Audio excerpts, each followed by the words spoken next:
That will be the key priorities guide. Well, I made it a point to visit China almost every year since entering politics, because it's useful to visit regularly, to interact, exchange notes with my counterparts, and to get a sense of how China is moving and transforming. I've always had good visits, I've always had good exchanges and meetings with my counterparts. As you say, this time will be a different occasion. It's more special this time because it's my first visit in my capacity as Prime Minister. I would look forward to achieving several objectives. First, to just establish closer ties with Chinese leaders, especially with President Xi Jinping and Premier Li Qiang.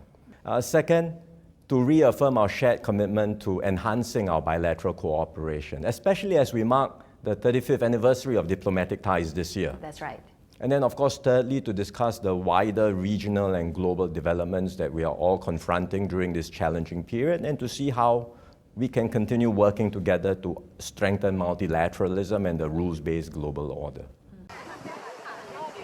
We had a short but productive meeting at the sidelines of APEC last year. My first time, in fact, as Prime Minister at that time. We discussed our bilateral cooperation. We discussed cooperation in regional platforms like APEC and how we can take this forward. And I said to the presidency at that time that I would be visiting China next year. That was in 2024. I said next year in 2025, when we mark the 35th anniversary of diplomatic ties.